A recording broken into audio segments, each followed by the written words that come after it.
आपण अहिल्यानगर तालुक्यातील वाळकी या गावामधील एका शेतामध्ये आहोत। या शेतामध्ये जे शेत आहे ते संत्रा बागेचं शेत आहे। साधारणतः 2 ते 3 एकराचं जे आहे हे सगळे लागवड केलेले आहे। मात्र पाण्याअभावी आणि पावसाअभावी आता ही झाडं आहेत ती सुकून चालल्याचं आपल्याला पाहायला मिळत आहे। ही सध्या या सगळ्या परिसरामध्ये जे आहे मोठ्या प्रमाणावर संत्रा असेल, डाळिंब असेल, त्याचबरोबर फळबागांची जी आहे ती लागवड केली जाते। मात्र जे पाणी आहे त्या पाण्याच्या व्यवस्थापनानुसार अनेक वर्षी इथे झाडं जी आहेत फळाची लागवड केली जात होती। मात्र आता पावसाने दिलेला दगा आणि त्याचबरोबर पाण्याचं जे सुरू असलेलं व्यवस्थापन आहे, आता कुठेतरी पाणी देखील कमी पडल्यामुळे आता झाडं देखील जगवणं मुश्किल झालेलं आहे। आपल्यासोबत काही शेतकरी आहेत, आपण त्यांच्याकडून या सगळ्या परिसरातले जे शेतकरी आहेत त्यांच्याकडनं या सगळ्या परिसराची जी आहे ती माहिती जाणून घेणार आहोत। आपण तरुण शेतकरी आहे, आपण त्याच्याकडून या सगळ्या परिसराची बाग त्याची फुलवलेली आहे होती त्याकडून जाणून घेऊया। काय नेमकं दादा या सगळ्या परिसरात परिस्थिती झालेली आहे, जो झाडं जगवलेले होते आज झाडं सगळे आहेत ते सुकवलेले दिसत आहेत, काय नेमकी परिस्थिती?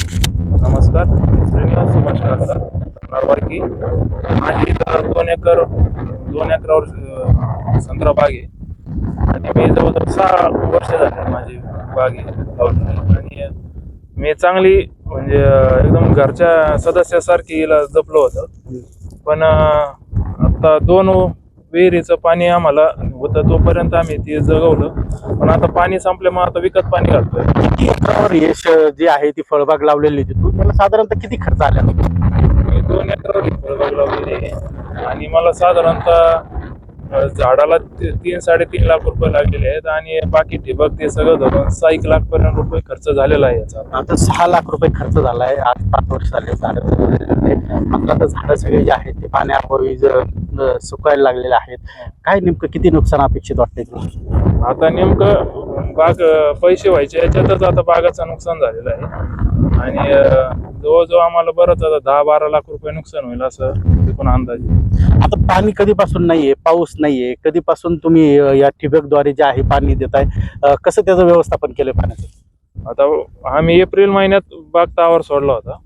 आम्हाला पाऊस जूनमध्ये अपेक्षित होता, पण जूनमध्ये पाऊस न झाल्यामुळं आता आम्ही ठिबकद्वारे पाणी देतोय। आणखी काही शेतकरी परिसरातले आपण त्यांच्याकडून जाणून घेऊया। काका, इतक्या वर्षानंतर आज पुन्हा एकदा जे आहे दुष्काळ सदृश परिस्थिती दिसते, पाऊस लांबलेला आहे, आणखीन कधी पाऊस येईल याची शक्यता दिसत नाहीये। काय एकंदरीत आता हे सगळ्या फळबागा जगवण्यासाठी कसं शेतकरी सगळं प्रयत्न करतो? नमस्कार साहेब, वाळकी आणि जो परिसर आहे तर हे संत्र्याचं आगार म्हणून अहिल्यानगर जिल्ह्यासह महाराष्ट्रात परिचित आहे। मोठ्या प्रमाणात संत्र्याच्या बागा या वाळकी परिसरामध्ये आहेत। आज ज्या संत्रा बागा आहेत तर मान्सूनने ओढ दिली, पाऊस जून महिन्यामध्ये अपेक्षित होता।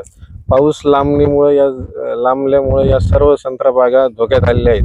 आज शेतकरी ठिबकच्या सहाय्याने बागा जगवण्याचा प्रयत्न करतोय, आहे ते पाणी वापरून बागा जगवण्याचा प्रयत्न करतोय, पण पाण्याने पूर्ण तळ गाठल्यामुळे शेतकरी विकत पाणी घेऊन या संत्रा बागा जगवतोय।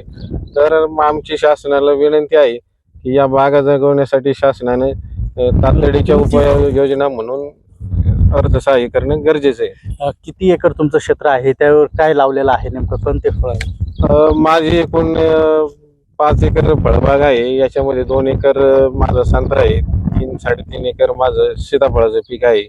मी जवळजवळ 4 ते 5 वर्ष झालं ही संत्रा बाग आणि सीताफळाची बाग जेव्हापासून प्रेम करून तुमच्याकडची परिस्थिती काय आहे? जगवली आहे।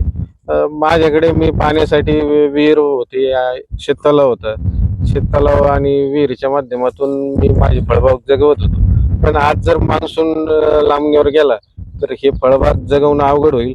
व्यक्तिशः माझं या वर्षी जी बाग होती ही फळ धरण्यासाठी बाग होती, मागील वर्षी अतिवृष्टीमुळे खूप नुकसान झालं। यावर्षी जर असा दुष्काळाचा जर सामना करावा लागला तर खूप मोठा आर्थिक फटका बसू शकतो।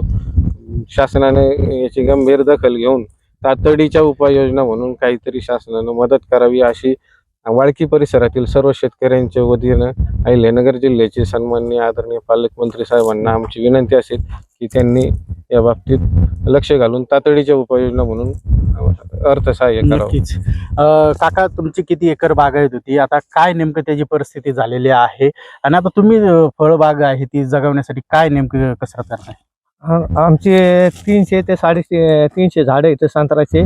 आता त्यांना आम्ही वाढवलं. आता नेमके धरायचे होते 4 वर्षापासून त्यांना वाढवलंय आणि आता फळाला सोडले होते आम्ही मेच्या 1 तारखेला तावाला सोडले होते. त्याच्यामुळे मधल्या काळात पाणी देण्यात नाही आलं. उष्णता जास्त असल्यामुळे ते झाडं जाण्याच्या स्थितीत येतं आणि विहिरीतलं पाणी पूर्णपणे आटलेलं आहे आजच्या परिस्थितीत. ते शासनाने ते झाडं आम्ही पोटच्या मुलासारखे जपलेले आहेत.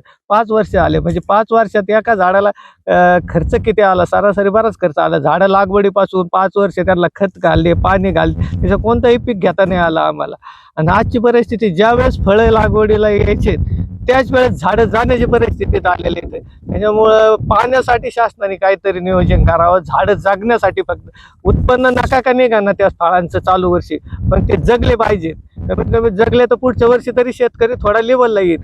आज जर पूर्ण झाडे गेले तर म्हणजे जवळजवळ 300 झाडाला 10 लाखाच्या पुढे खर्च आला असेल सरासरी 5 वर्षात. म्हणजे तेवढा खर्च होऊन आता चालू वर्षी उत्पन्न निघायचं तर ते उत्पन्न बंद होईल.